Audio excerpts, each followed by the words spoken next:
আজকে আমার কলেজের প্রথম দিন, তা আবার 1 মাস পর যাচ্ছি। তাই একটু তাড়াতাড়ি করে কলেজে গেলাম, কিন্তু গিয়ে পড়লাম মহা বিপদে। কলেজের গেট দিয়ে ঢোকার পর ডাক দিল কিছু মেয়ে, দেখে মনে হয় গুন্ডি। তার আগেই তাদের মধ্যে কথা শুনে আসি। এই দেখ দেখ, ছেলেটা কত কিউট। কই দেখি তো। উফ, সেই তো। তোরা কেউ এটার দিকে চোখ দিবি না, এটা আমার জিনিস। কিছু বুঝলেন না তো? গল্পে থাকেন, বুঝে যাবেন। তারপর ডাক দিল আমাকে। তারপর আমি গেলাম তাদের কাছে। আমি বললাম, আমাকে ডেকেছেন কেন? এখানে আসো। আমি মেয়েদের সাথে কথা কম বলি, আর অপরিচিত মানুষদের সাথে কথা বলি না। কি বলার জন্য ডেকেছেন তাই বলেন। আচ্ছা যাও, ক্লাসে যাও। আর হ্যাঁ, যেটা বলছো না সেটাই করবা। যদি কোনো মেয়ের সাথে কথা বলতে দেখেছি, তোমার খবর আছে। ইরে, বেশি ভাব নিতে গিয়ে তো খাইলাম বাস। আমার যার সাথে ভালো লাগবে তার সাথে কথা বলবো, আপনার কি? আমার অনেক কিছু, যদি দেখি তো তোর খবর আছে। হ্যাঁ, বললেই হলো। হ্যাঁ, আমি বললেই হবে। কি মেয়ে রে বাবা, চিনি না জানি না, উল্টাপাল্টা কথা আরম্ভ করে দিয়েছে। এই, তোমার নাম কি গো? এই, আপনি কি উল্টাপাল্টা কোম্পানির মালিক নাকি যে উল্টাপাল্টা কথা আরম্ভ করছেন? আমি যাই। আরে আরে, কই যাও? আমার কথা তো শেষ হয় নাই। আমার আর পাইকে দিলাম দূর। তারপর এক ছেলের কাছ থেকে জেনে নিয়ে ক্লাসরুমে আসলাম। ও আমার পরিচয় তো দিলাম না। আমি রাজ আহমেদ, বাবা মা কেউ নাই, অনাথ। মামার বাসায় বড় হয়েছি। গল্পে থাকেন, সব জানতে পারবেন। হাই, আমি রোহান। আমি রাজ। বাসা কই তোমার? এই তো সিরাজগঞ্জ, সায়দাবাদ। তোমার? আমার বেলকুচি। এভাবে রোহানের সাথে বন্ধুত্ব হলো। কিছুক্ষণ পর একটা মেয়ে ক্লাসরুমে ঢুকলো।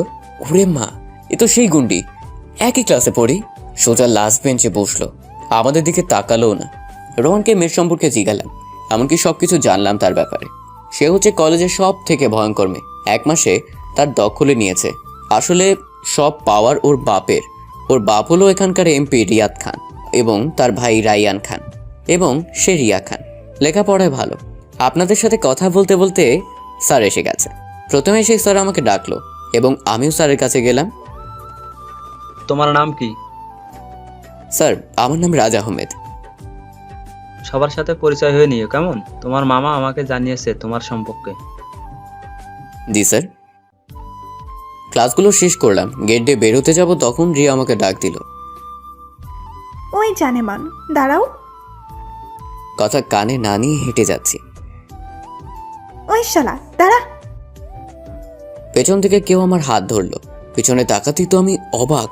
আরে, এ তো রাইহান ভাই, এমপির ছেলে। তার মানে রিয়ার ভাই। ছোট ভাই কেমন আছে? ভালো ভাইয়া, আপনি? এই তো আছি কোন রকম। তো তোমার বোন কই থাকে? আপু তো লন্ডনে গেছে 3 মাসের ট্রেনিংয়ে। রেয়া এসে বলল, ভাইয়া, তুমি ওকে চেনো? রে, দেখতে অনেক কিউট ছেলেটা, তাই না? আমি তো চয়েস করে ফেলছি। কস কি? কবে থেকে? আর ওর থেকে বেশি সুন্দর ওর বোন, তুই কি জানোস? আচ্ছা, তোরা থাক, আমার একটু কাজ আছে, আসি। আর রাজ, যদি কোনো সমস্যা হয় আমার বোনকে বলবা। এতক্ষণ আবালের মতো দাঁড়িয়ে ওদের কথা শুনছিলাম। হেই চকলেট বয়, দুর্বাল, আপনি সরেন তো। নাম্বারটা দিয়ে যাও, রাতে প্রেম করব। আমার জন্য সান্নি আপু আছে, বাই। সান্নি আপু আবার কে? গুগলে সার্চ দাও, বের হবে। বলে চলে আসলাম। আসলে মেয়েদের পটাতে চাওয়া আমার মন, বাট প্রেম করতে চাই না আমি। ওই যে গরিব, থাকি অন্যের বাসায়। আর রাইহান ভাই আমার আপুকে ভালোবাসে, মানে রিয়ার ভাই। বাসায় গেলাম, তখন মামি ডাক দিল। রাজ, কলেজের ফার্স্ট দিন কেমন হলো? এই তো মামি, ভালো। ওকে, যাও ফ্রেশ হয়ে খেতে আসো, তোমার সারপ্রাইজ আছে। শার্ট খুলে ফ্রেশ হতে গেলাম, কিন্তু ভিতরে গিয়ে আমি অবাক, কারণ আপু গোসল করছে। আপু, তুমি কখন আইছো? সারপ্রাইজ। সারপ্রাইজ ঠিক আছে, বাট তোমার শরীরে জামা কাপড় কই? আপু নিজের দিকে তাকাতেই চিৎকার দিতে যাবে, তখন তার মুখ চেপে ধরলাম। আরে আপু, চিৎকার দাও কেন? আমি কি তোমাকে কিছু করছি? সর এখান থেকে। ধাক্কা দিয়া বের করে দিল। আহা, কি দেখলা? ছি, লজ্জা হচ্ছে নিজের উপর। এত সুন্দর জিনিস এত তাড়াতাড়ি দেখা হলো। সান্নি আপুর থেকে সুন্দর। ছি ছি, এগুলো কি বলি? মামা তো বোন তো আমার। রাজ, ওই রাজ। কি কি? রাধি আপুকে নিয়ে ভাবছিলাম, তখন এসেই ডাক দিল। শালা কই হারিয়ে গিয়েছিলি? তোমার ওইগুলোর ভিতর। কি বললি? কই কিছু না তো। আচ্ছা, তুমি আমার রুমে কেন? তোকে সারপ্রাইজ দিতে আসছিলাম, এসে শুনলাম তুই কলেজে চলে গেছিস, তাই শাওয়ার নিতে গিয়েছিলাম, কিন্তু আমার রুমে পানি নেই, তাই তোর রুমে গিয়েছিলাম। সারপ্রাইজ দিছো? অনেক বড় সারপ্রাইজ দিছো, সারা জীবন ভুলবো না। এখন যাও। ওকে, বাট আজকে কিন্তু ঘুরতে যাব। ওকে, যামুনি। আচ্ছা আপু, তোমার ট্রেনিং শেষ হয়েছে, ঠিকমতো করছো তো? তোর বউ কি কোনো দিন কোনো কিছুতে ফেল করছে? আমার বউ আবার কোথা থেকে আসলো? এই যে আমি আমার আম্মুর পেট থেকে আসছি। রায়হান ভাইয়া তোমার কথা জিগাইছিল। চুপ কর তুই। রাগ দেখে চলে গেল। আসলে আপুকে রায়হান ভাই অনেক ভালোবাসে। আসলে আপু অনেক সুন্দর, অনেকেই ভালোবাসে, কিন্তু কেউ কিছু বলতে পারে না। রায়হান ভাইয়ের ভয়। ও, আপনাদের তো বলাই হয়নি আপু কিসের ট্রেনিংয়ে গিয়েছিল। আসলে আপু ডাক্তারি পড়াশোনা করছে তো, পড়াশোনা শেষ, তাই বাইরে গেছিল ট্রেনিংয়ের জন্য। আর একটা কথা, আপু আমাকে ভালোবাসে, আমিও বাসি, কিন্তু প্রকাশ করি না, কারণ গরিব যেই মামার বাসায় থাকি, সেই মামাকে ধোকা দেব কি করে? কি করে সম্ভব এটা? ফ্রেশ হয়ে আসলাম। ওহো, মামি না খেতে যেতে বলেছে। ফ্রেশ হয়ে খেতে বসলাম, তখন রাজিয়াকে ডাক দাও, সবাই একসাথে খাই। ওকে, তাহলে আমি আপুকে ডেকে আনি। উনি হলেন রাদিয়ার আব্বু, নয়ন আহমেদ, বিশিষ্ট ব্যবসায়ী। আপু আসো, খেতে ডাকে তোমাকে। তুই বস 1 মিনিট। রাদিয়া আপু তখন মাথার চুল শুকাচ্ছিল। ইস, আপু কত সুন্দর! ঠোঁটগুলো গোলাপের পাপড়ির মতন, গালগুলো টমেটোর মতন, চোখটা মায়াবী, যে কোনো ছেলেই দেখে প্রেমে পড়ে যাবে। এত সুন্দর কেমনে হয় মানুষ? আর দেহের কথা কি বলবো, আল্লাহ মনে হয় ওকে অন্যরকম ভাবেই তৈরি করেছেন। কি ভাই, কি দেখতেছেন? দেখতেছি আর ভাবতেছি, এই অ্যাঞ্জেলটা কে চালাবে? সরি বস, এত ভাবতে হবে না, এঞ্জেলটা চালানোর দায়িত্ব আপনাকেই দিব। আমাকে এঞ্জেলটা চালানোর দায়িত্ব দিলে আমি তো তেল ঢালতে ঢালতে অন্যরকম করে ফেলবো। কি হইলো? এতক্ষণ আমি কইছিলাম, আসলে আমি একটা ঘোরের ভিতর ছিলাম। হ্যাঁ হ্যাঁ, তুমি আমাকে মারলা? সরি বাবু, কাঁদে না, তুমি আবোল তাবোল বলছিলা, তাই তোমাকে একটু দিলাম। তুমি আমার সাথে কথা বলবে না, তুমি শুধু আমায় মারো। কি, আমার সাথে কথা বলবি না? না। এটা কি দেখছস? ঝাড়ু? একটা বাড়ি মারমু। এর আগে মাথা ফাটাইছিলাম, মনে নাই? আসলে এর আগে আমাদের পাশের ফ্ল্যাটে একটা মেয়ে ছিল, নাম ছিল হিমু। আমাকে একটা চিঠি দিয়েছিল। চিঠিতে লেখা ছিল, প্রিয় রাজ, আমি জানি তুমি আমাকে ভালোবাসো, রোজ আমার জন্যই তুমি ছাদে আসো। আরও অনেক কিছু লেখা ছিল। আসল কথায় আসি, তোমাকে পাই বা না পাই, তোমার সাথে আমি এক রাত কাটাতে চাই। এটি কিউট মেয়ে হিমু। কিন্তু ভাগ্যিস সেদিন ছাদে আপু আর আমি একসাথে আসি। তারপর আপু চিঠিটা তুলে চিঠির সাথে পাথর বেঁধে দিয়েছিল। চিঠিটা পড়ার পর আপু আমার মাথায় সেই পাথর দিয়ে ঢিল দেয়। যখন আমার মাথায় থাইকা রক্ত পড়া দেখে, তখন রাধি আপু একটা চিৎকার দিয়ে জ্ঞান হারিয়ে ফেলে। এটাই ছিল ফ্ল্যাশব্যাক। কি, কই হারায় গেছস? ও ইয়া, আচ্ছা কাঁদছিল কেটা? চল খেতে যাই। ওকে। রাধি আপুকে নিয়ে খাচ্ছি, আর তখন মামা বলল, রাজ, তোমার সারপ্রাইজ আছে বাইরে। ও, মামি আমাকে বলছিল আমার জন্য সারপ্রাইজ আছে। ওঠো, যাও দেখে আসো। বাইরে গেলাম, কোথাও কিছু দেখছি না। ডান দিকে তাকাতে আমি অবাক, কারণ দাঁড়িয়ে আছে একটা R15 গাড়ি। আমি দেরি না করে বাসার ভিতর ঢুকে মামাকে জড়িয়ে ধরলাম, আর চোখ দিয়ে 1 ফোঁটা জল বেরিয়ে পড়ল। আরে আব্বাজান, কি হয়েছে? কাঁদছেন কেন? আমার এসব কিছু দরকার নেই, তোমার ভালোবাসা পেলেই চলবে। আরে পাগল, তুই আমাদের সন্তান, তোর জন্যই তো। তোকে কি না ভালোবেসে থাকা যায়? জানো মামা, আমি জীবনে কিচ্ছু চাইনি, চাওয়ার আগেই আমাকে সবকিছু তোমরা দিয়েছো। এখন এসব বাদ দাও। এই নাও রাজ, তোমার গাড়ি চাবি। রাদিয়াকে নিয়ে ঘুরে এসো। মামাকে সালাম দিয়ে গাড়ির চাবিটা হাতে নিলাম। আপু কই? উপরে আছে। আমি উপরে রাধি আপুর কাছে গেলাম, দেখি বিছানায় মন খারাপ করে বসে আছে। তাই আপুকে ডাক দিলাম। আপু, আমার সাথে কথা বলবি না, কেউ আমার কোনো কথাই শোনে না। বাবাকে কতবার বললাম তোকে গাড়ি না কিনে দিতে। ওকে যাও, ভবিষ্যতে তোমাকে গাড়ির টাকা ফেরত দিয়ে দিব। তোর কাছে টাকা চাইছি? তো তোর যদি কিছু হয়ে যায়? আরে আল্লাহ, যা ভাগ্যে রাখছে তাই হবে। চলো ঘুরতে যাব। তুই যা, রেডি হ, আমি আসছি। রেডি হও, আমি নিচে যাচ্ছি। ওকে। রেডি হয়ে নিচে যাচ্ছি। রাদিয়া নিচে দাঁড়িয়ে রয়েছে, আর এদিকে রাদিয়া ভাবছে একটা ছেলে এত সুন্দর হয় কেমনে। আজকে আরো অনেক সুন্দর লাগছে। আমার কাছে আসতেই রাদিয়া আমার শরীরের সুবাসে যেন মাতাল হয়ে উঠছে। যখন রাদিয়া আমাকে জড়িয়ে ধরলো, তখন রাদিয়ার মনে হলো সে তার নিজের ভেতর নাই।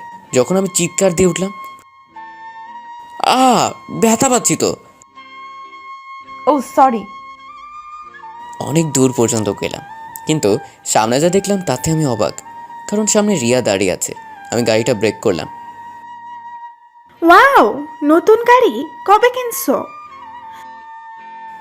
মানে আজকে মামা গিফট করলো। ও, তো মেয়েটা কে? আমার মামা তো আপু। মামা তো আপু মানে? ও সরি, মামা তো বোন রাদিয়া। ও বুঝলাম। তোমাদের অনেক ধন্যবাদ আমার জানটারে বাইক গিফট করার জন্য। তোর জান মানে? আরে রেগে যাচ্ছেন কেন আপু? রাজ আপনাকে বলে নাই আমাদের 2 বছরের সম্পর্ক? ও বলবে কেমনে? ও তো আপনাকে অনেক ভয় পায়। মা, আমি তো অবাক, কালকেই না ওর সাথে আমার ফার্স্ট দেখা। রিয়া, এগুলো কি বলছো? সত্যি তোমাদের 2 বছরের সম্পর্ক? হুম। আপু বিশ্বাস করো। তুই থাম। আপু তুমি কাঁদছো কেন? তুমি আমাদের সম্পর্কে খুশি হও নাই? অনেক খুশি আমি। জানো, ওকে দেখে রাখার মতো কাউকে খুঁজে পাচ্ছিলাম না। ও যেহেতু নিজেই খুঁজে নিয়েছে, অনেকটা চিন্তামুক্ত হলাম। প্লিজ তুমি আমার ভাইকে দেখে রাখো।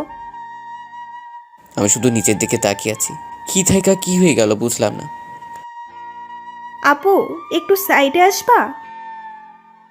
রাধি আপুকে সাইডে নিয়ে গেল, জানি আমাকে শালা ফাঁসিয়ে দিবে, কিন্তু কিছুক্ষণ পর ঠাস ঠাস করে দুটো চর বসিয়ে দিল রিয়ার গালে। শোনো মেয়ে, তোকে যদি আর কখনো রাজের আশেপাশে দেখি তাহলে তোর খবর আছে। কি হয়েছে আপু? ঠাস করে একটা আমার গালে বসিয়ে দিল। তুমি ওকে মারলা কেন? দোষ করছি আমি, আমাকে মারো। তোকে কৈফিয়ত দিতে হবে? কারণ আমি রাজকে ভালোবাসি। আহা, কি ভালোবাসা!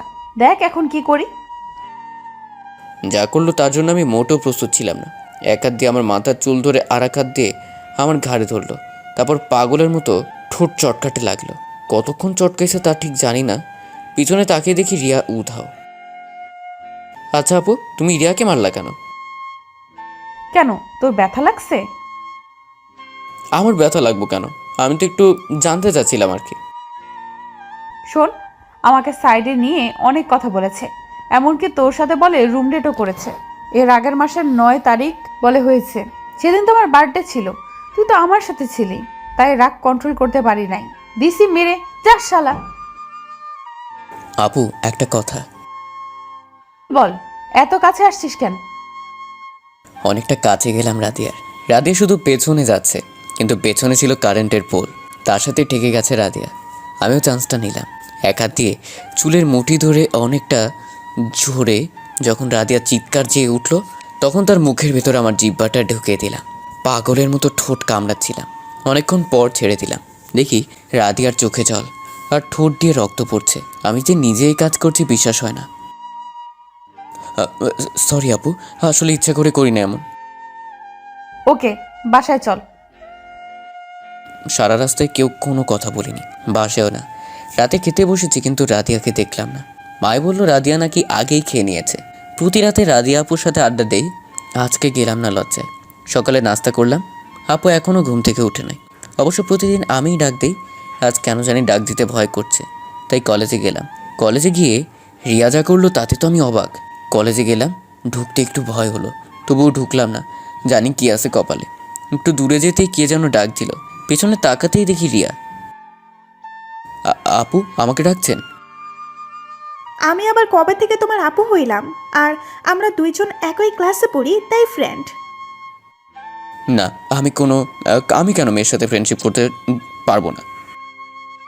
প্লিজ, আমি অনেক সরি, কালকের জন্য আমি অনেক সরি। আসলে ছোটবেলায় মাকে হারাইছি তো, যখন যা চাইছি তাই বাবা আর ভাই মিলে এনে দিয়েছে, কোনো কষ্ট বুঝিনি। মেয়েটাকে দেখে একটু মায়া হলো। ওকে যাও, মাফ করে দিলাম। তাহলে আমার ফ্রেন্ডশিপ গ্রহণ করো। সরি, এটা পারবো না। তাহলে তুমি আমাকে ক্ষমা করোনি? আচ্ছা ঠিক আছে, ফ্রেন্ড। ফ্রেন্ড বলার সাথে সাথেই জড়ায় ধরলো। আমার তো লজ্জা করছে, অনেক কষ্টে ছাড়ালাম। তারপর নাম্বার লেনদেন হলো। কলেজ শেষ করে বাসায় যাচ্ছি, তখন রিয়া ডাক দিল। কই যাও? কেন, বাসায়। বাইক নিয়ে আসো নাই? আপু নিতে মানা করছে। তুমি মনে হয় তোমার আপুকে অনেক লাভ করো। আরে না, আপুকে অনেক সম্মান করি, ছোট থেকে বড় পর্যন্ত সেই আমাকে আগলে রেখেছে। তুমি কি আমার ব্যাপারে জানো? জানি, তোমার কেউ নাই পৃথিবীতে। আচ্ছা ওগুলো বাদ দাও, বাসায় যাই। আমি যাব না। যাও তোমার ফ্রেন্ডের সাথে। তুমি আমার ফ্রেন্ড না, আর ওরা আগেই চলে গেছে। আচ্ছা, আমি তোমাকে রিক্সাতে তুলে দিই। না, আজকে হেঁটে যাব। যেতে চাইলাম না, তারপরও ছাড়লো না। গেলাম, অনেকক্ষণ হাঁটলাম, তারপর ওদের বাসার সামনে আসলাম। বাসার ভেতরে যাবা? না থাক, যাওয়া লাগবে না, যাও বাসায় যাও, আর বাসায় পৌঁছেই আমাকে ফোন দিবা।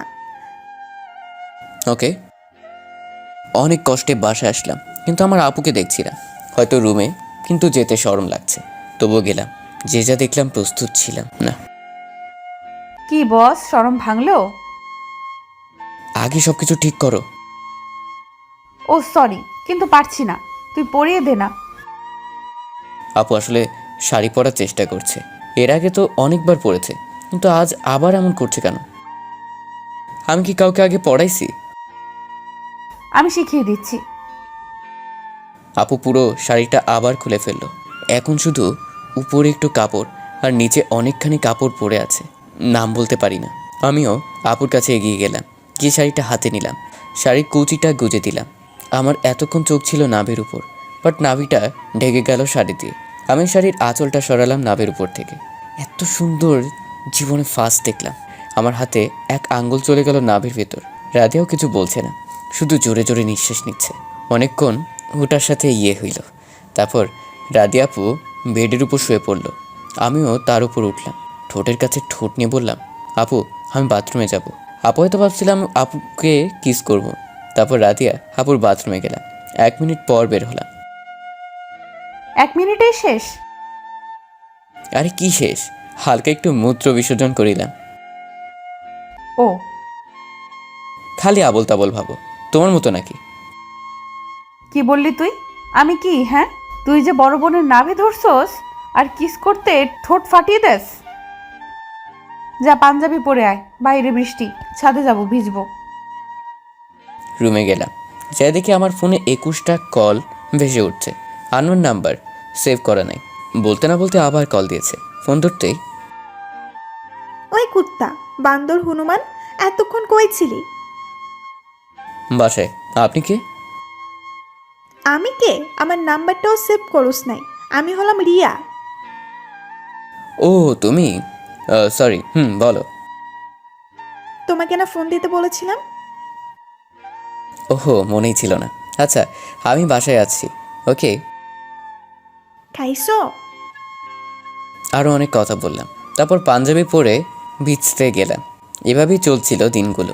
এদিকে রিয়ার অনেক কেয়ার নেওয়া, মনে হয় মা নিজের সন্তানকে যেভাবে কেয়ার করে তেমনভাবে।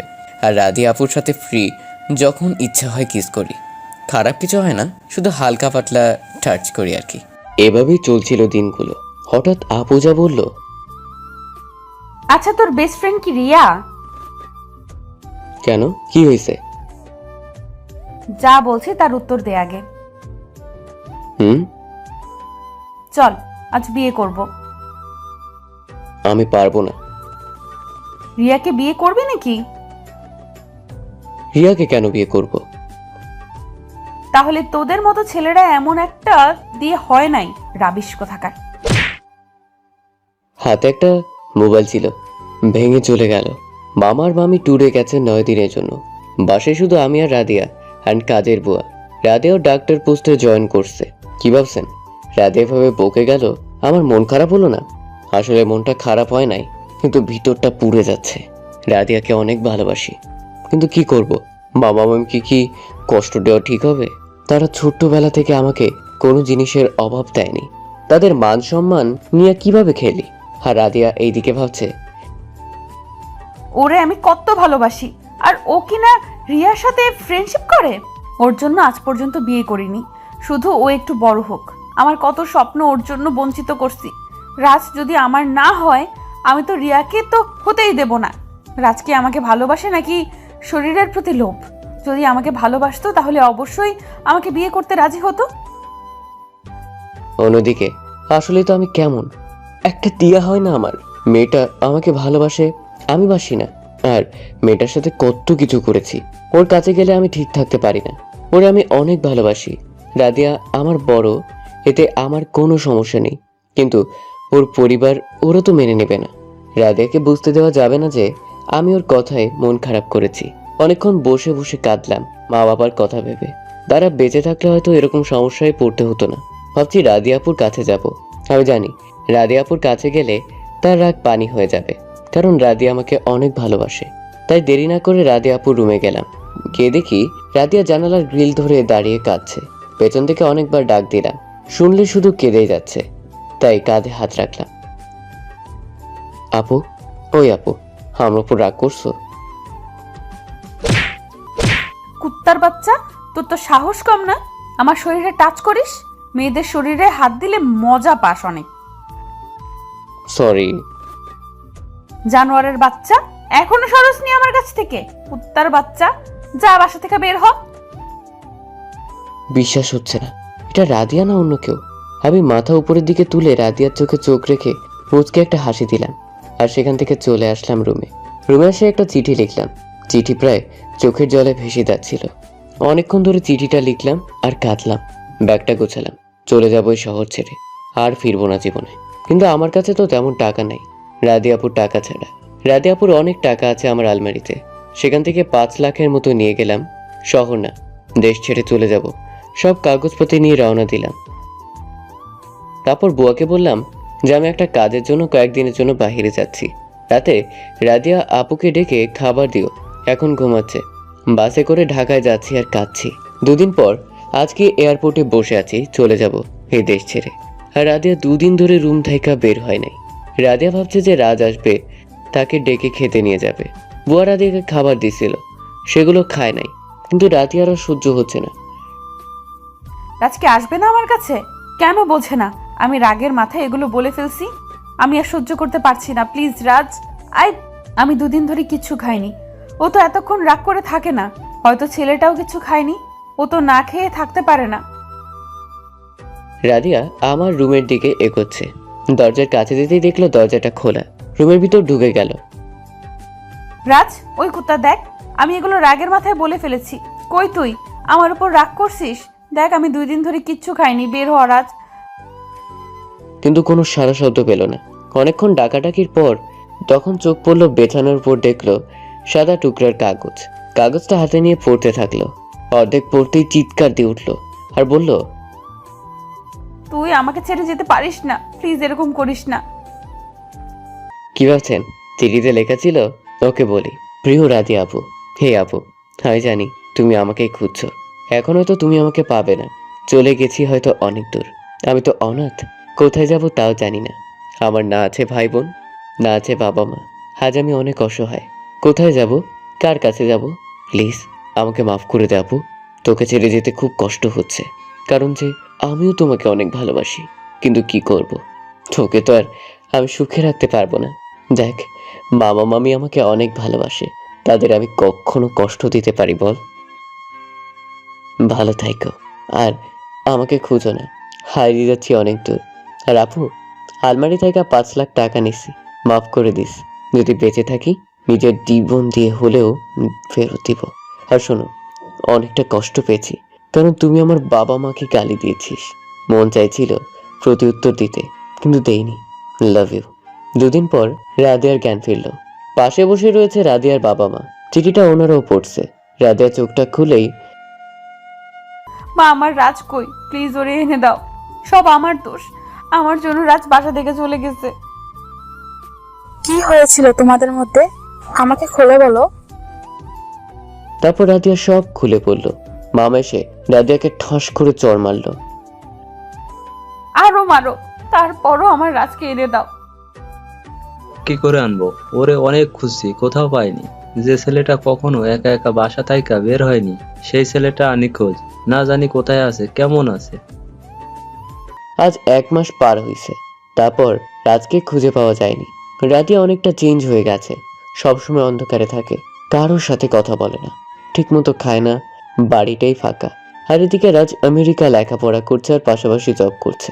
আমি কিভাবে আমেরিকা আসলাম কাহিনীটা শুনবেন না? ওকে, তাহলে ফ্ল্যাশব্যাকে আসুন। ফ্ল্যাশব্যাক। সেদিন রাতে ঢাকা আসলাম ঠিকই, কিন্তু যাব কোথায়, কি করব বুঝতেও পারছি না। অনেকক্ষণ হাঁটছি, কিন্তু কিছুই মাথায় আসছে না। রাতও অনেক হয়েছে, অনেকের বাসায় গেছি ভাড়ার জন্য। সবাই বলল সকালে আসুন। জানি এত রাতে কেউ বাসায় জায়গা দিবে না।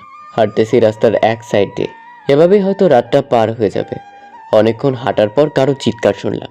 সামনে এগিয়ে দেখি 2টা লোক। একটা লোককে পিস্তল ধরে রয়েছে একজন, আর একজন হাতে ফাইল নিয়ে রয়েছে। আমি ফাঁক থেকে দেখছি, ভাবছি দৌড় দিবে, যদি আমাকে দেখে আমাকেও মেরে ফেলে। কিন্তু তাদের কথাগুলো আগে শুনি। প্লিজ আমাকে মেরো না, আমার মেয়েটা একা হয়ে যাবে। আমি তো তোমাদের সব ফাইল দিয়ে দিয়েছি। এগুলো বলছে আর কাঁদছে। আবার তখন কেমন জানি লাগছিল, একা হলে হয়তো আমার মতো হবে, পাবে না কারো ভালোবাসা। আমি তো একা, কিসের ভয়? যে করে হোক লোকটা বাঁচাতে হবে। পায়ের কাছে 2টো ইট ছিল, 2 হাত দিয়ে শক্ত করে ধরলাম। ধরে দিলাম কাছে গিয়েই। শরীরের যত শক্তি ছিল দিলাম একটাকে বাড়ি। পড়ে গেল ছেলেটা পাশে, যেটা ছিল ওটা তো ভয় শেষ। ওটার কাছে দৌড়ে গিয়ে দিলাম বাড়ি, ওটাও শুয়ে পড়লো। অনেক হয়রান হয়ে গেছি। যে মানুষটা পড়েছিল তাকে তুললাম। আপনার কোথাও লাগেনি তো? আমি ঠিক আছি, তুমি ঠিক আছো বাবা? হুম, এটা বলেই চলে যাচ্ছি। কখনো কারোর সাথে মারামারি করি নাই, কারণ আপু না থাকতে ছেলেদের সাথে, না থাকতে দিয়েছে মেয়েদের সাথে। কোথায় যাও? জানি না কোথায় যাব। তাহলে আমার সাথে চলো, আমার বাসায়। সরি, আমি উপকারের প্রতিদান নেই না। প্রতিদান নিলে উপকারের কোনো মূল্য থাকে না। চলে যাচ্ছিলাম, আসলে মনটা খারাপ। রাদিয়ার কথা খুব মনে পড়ছে। এই ছেলে শোনো, বলেন। আমাকে একটু ড্রপ করে দিবা? সরি, আমার গাড়ি নেই।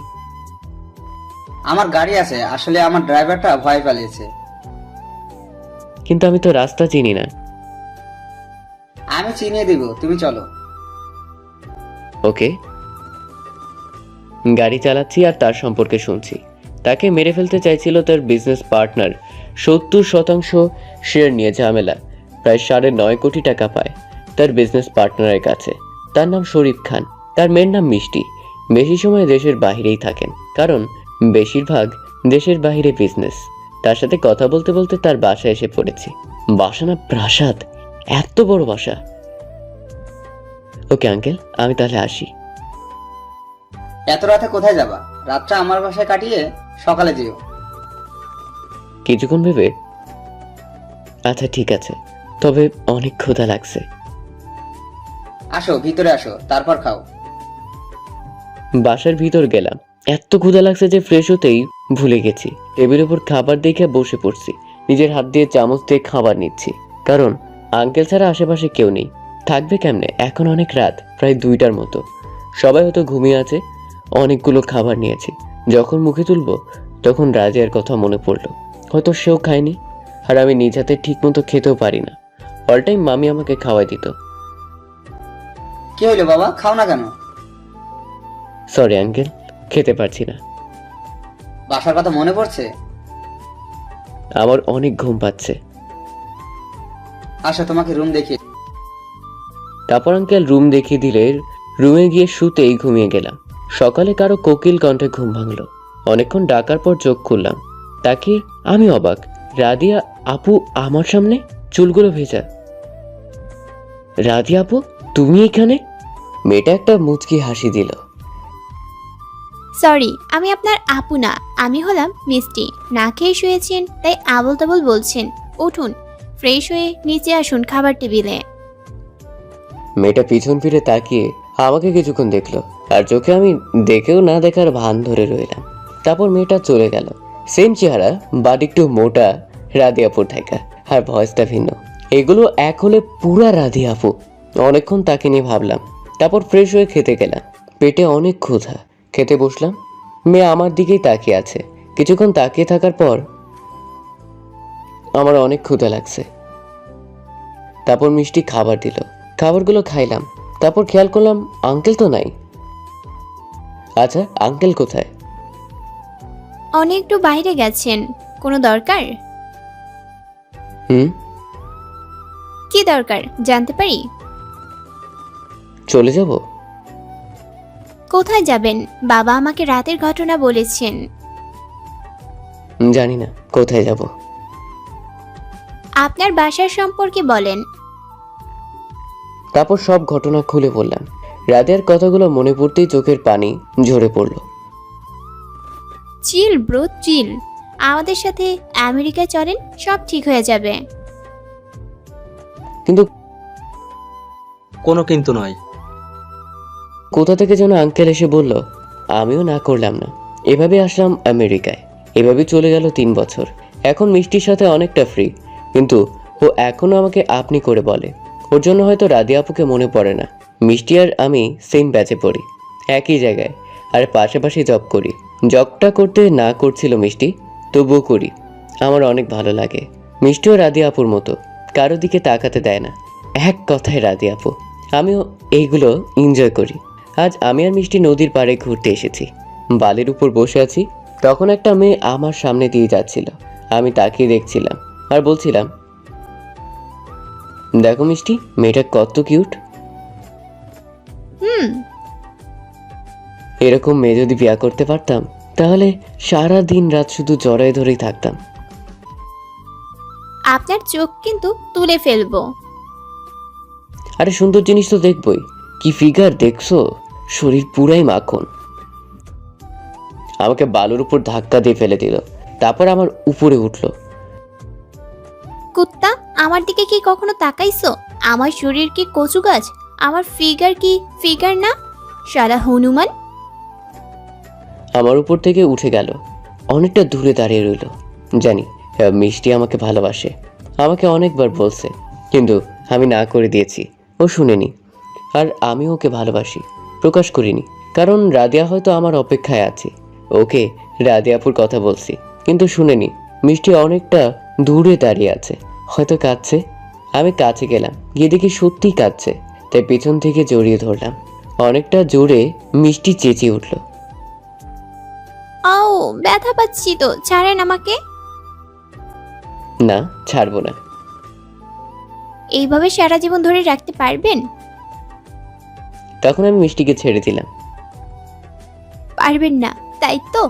তাহলে ধরেন কেন? শোন, আমি যদি তোকে এইভাবে ধরে রাখি তাহলে আমার বউ হয়ে করবো কখন? শালা লুচ্চা। এভাবে চলছিল আমাদের দিনকাল। একদিন মিষ্টি বলল, চলেন বাংলাদেশে যাওয়া যাক। বাংলাদেশের কথাটা শুনতেই বুকটা ধড়ফড় শুরু করলো। বাংলাদেশে কেন যাবি? আপনার মামার বাসায় যাব, হ্যান্ড টাচ আর কত করব। আপনারে বিয়া করব। আপনি রাদিয়ার জন্য আমাকে বিয়ে করছেন না, তাই না? যে দেখবেন রাদিয়ার বিয়ে হয়ে গেছে। যদি বিয়ে না হয়? জানি না, তবে যাব, তাই জানি সকালে ফ্লাইট। বলেই চলে গেল। রাদিয়াকে আমি এখনো বলতে পারিনি জীবনের ফার্স্ট ভালোবাসা। যদি বাসায় গিয়ে দেখি রাদিয়ার বিয়ে হয়ে, তখন কি হবে? আরে মিষ্টিও তো যাচ্ছে, কোনো ভয় নাই, সব সামলে নিবে। মেয়েটা ছোট্ট হলেও আমাকে কখনো ঝামেলায় ফেলে না। মামার বাসার সামনে দাঁড়িয়ে আছি, কলিং বেল দিতে ভয় পাচ্ছি। তখন মিষ্টি দিয়ে দিল। কিছুক্ষণ পর মামি এসে দরজা খুললো, আমাকে দেখেই জড়িয়ে ধরে কেঁদে দিল। আমিও মামিকে জড়িয়ে ধরে কেঁদে দিলাম। এতদিন কই ছিলি? আমাদের কথা কি তোর মনে পড়ে নাই? আমাদের কথা তো ভুলে গেছিস। তোমাদের কি ভোলা যায়? মামি মিষ্টির দিকে তাকালো আর অবাক হয়ে তাকালো। রে মেয়েটা আর রাধিয়া চেহারা একদম সেম। মেয়েটা কে রে রাজ? ও হচ্ছে, আমি হচ্ছি রাজের বউ। আমি তো অবাক, মামি অবাক, কেমতে হইল? কিছুক্ষণ পর রাধিয়া আমাদের কথা শুনে নিচে আসলো। আমাকে দেখেই দৌড়ে এসে জড়িয়ে ধরলো আর পাগলের মতো কিস করতে থাকলো, কপালে, গালে, আরো অনেক জায়গায়, সবার সামনে। আরে আপু, কি করছেন? যখন দুজন দুজনের দিকে তাকালো অবাক, কারণ দুজনের চেহারাই সেম। কিছুক্ষণ পর, তুই কই ছিলি রাজ? তোরে আমি কত জায়গায় খুঁজছি। আমি আর বকবো না, প্লিজ তুই আমাকে চাইরে যাইস না, আমাকে মাফ করে দে। ওর কথায় কোথায় যেন প্রত্যুত্তর দিলাম না। মিষ্টি, চল তো উপরে যাই। ওকে চলেন। মামি চলো তো। আমি যে রুমে ছিলাম সেই রুমেই গেলাম। হিমা, রুমটা যেমন তেমনই আছে। আচ্ছা মামি, রুমটাতে কেউ থাকে কি না? না, কেউ থাকে না। রাধিয়া সারা রাত ওই রুমটাতে বসে থাকে তোর অপেক্ষায়। কোনো কথাই বললাম না, শুধু তো ওর কথাই আমি চলে গিয়েছিলাম। তোরা থাক, আমি আসি। মামি চলে গেল। আমার রুম কোনটা? কেন এইটা? আপনার রুম কোনটা? এটাই, আমরা না জামাই বউ। ওইটা তো মজা কইরা বলছি, আপনার সাথে আমি থাকবো কখনোই না। তারপর আপনার যে ইচ্ছা মরার জন্য। রাতে মামা আসলো, মামার সাথে কথা বললাম। মামাও জড়িয়ে ধরে কেঁদে দিল। রাতে অনেকবার কথা বলতে চেয়েছিল, কিন্তু কি অবহেলা করছি। মিষ্টি, রাদিয়ার বিয়ে হয়েছে, তোর মনে হয় না? মনেই হয় না। কিরে কাঁদিস কেন? কি করব? হ্যাঁ, সব দোষ আমার। জেনে শুনে ভালোবাসতে গিয়েছিলাম। আপনার যদি রাধিয়ার সাথে বিয়েই হয়, তাহলে আমাদের সম্পর্কটা ভাঙবেন না। তুই কি চাস এত সুন্দর সম্পর্কটা পরকীয়া হোক? মিষ্টিকে কোনো কথা বললাম না। থাক, আমি রাধিয়া আপুর রুমে ঘুমাবো। মিষ্টি চলে গেল। আমি আর কি করব? আমার আর কষ্টকে কষ্ট মনে হয় না। আল্লাহ তাআলা একভাবে দেখবেই, ওনার যা ভালো মনে হয় তাই করবে। সকালে ঘুম থেকে উঠলাম, উঠেই ছাদে গেলাম। হেমা, এখানে রাজি আর মিষ্টি দুজন দাঁড়িয়ে কফি খাচ্ছে আর হাসাহাসি করছে। আমিও এক কর্নারে দাঁড়ালাম। এমা আমার দিকে তাকালো না। আমি যে এসেছি তারা দুজন একজনও তাকালো না। ধুর, ভাল লাগে না। রুমে গেলাম, ফ্রেশ হইলাম। একটু পর মামি আসলো, এসেই ডেকে গেল খাইতে। ওরা সবাই বসে আছে, মিষ্টিও ডাকলো না। খাবার টেবিলে গেলাম, দেখি রাদিয়ার মিষ্টি ওদের দুজনের খাওয়া শেষ, দুজনেই চলে গেল। তারপর আর কি, একাই খেলাম। 2 দিন ধরে আমার সাথে এরকম করছে। আমিও কারোর সাথে কথা বলছি না। আজকে দেখি বাড়িটা লাইটার দিয়ে সাজাচ্ছে। এর মধ্যেই মিষ্টির আব্বু চলে আসছে। তারপর ওনার সাথে কথা বললাম। আজকে শুনলাম রাদিয়া আর মিষ্টির নাকি বিয়ে। মিষ্টির এখানে একটা ছেলেকে পছন্দ হয়েছে, তাকে বিয়ে করবে, আর রাদিয়া তার বাবা মার পছন্দ করবে। শুনে বুকের ভিতরটা চিনচিন ব্যথা করছে। এখন রাত 11টা বাজে, এখনো বাইরে বাসায় যায়নি, কারণ ওদের বিয়ে। হাজার হলেও ভালোবাসি, ওরা না হয় সহজেই ভুলে গেছে, আমি তো আর পারি না। তাই সেই সন্ধ্যাবেলা বাসায় থেকে বের হয়েছি, আর যাইনি। বাসায় যাচ্ছি প্রায় রাত 12:30 বাজে। বাড়িটা ফাঁকা। রুমের ভেতরে গেলাম। এমা, রুমটা ফুল দিয়ে সাজানো। কই কই গিয়েছিলি? তোদের বলতে হবে? তারপর দুজন আমার উপরে উঠে পড়লো, ইচ্ছা মতো কিল ঘুষি দিতে লাগলো। করেই ফেললাম। কি করে ফেললাম এটাই তো। আসলে বাসায় আসার পর শুনলাম ওদের বিয়ে নাকি আমার সাথে। আমি জানি এই বুদ্ধি সব মিষ্টির। বাসরাত রুমে ঢুকলাম অনেকটা সাহস নিয়ে। অল্প সাহস নিলে হবে না, ভিতরে দুইটা বউ। হেমা রুমে ঢুকতেই দেখলাম ওরা দুজন এসেই খাট থেকে নেমে এসে সালাম করলো, আবার খাটে বসলো ঘুমটা দিয়ে। এখন ভাবছি কারটা আগে তুলবো। এভাবে অনেকক্ষণ গেল। কিরে, ঘুমটা তুলিস না কেন? কি রে, ঘুমটা তুলিস না কেন? আমার ভয় করছে। তোর কিচ্ছু করতে হবে না, আমরাই করছি। তারপর ঘোমটা তুললো। হেমা দুজনের কাপড় একসাথে খুলে ফেললো। ওরা এখন নগ্ন। তারপর আমাকেও নগ্ন করে ফেললো। তারপর ইচ্ছে মতো পুরুষ নির্যাতন করলো। 3 মাস পর শুয়ে রয়েছি। আমি পেছন থেকে জড়িয়ে ধরে আছি রাদিয়াকে, আর মিষ্টি পেছন থেকে জড়িয়ে ধরে আছে আমাকে। আর একটা বিয়ে করতে হবে। কি? তোমরা না হাঁপিয়ে যাও, আমার তো শখটাই মেটে না।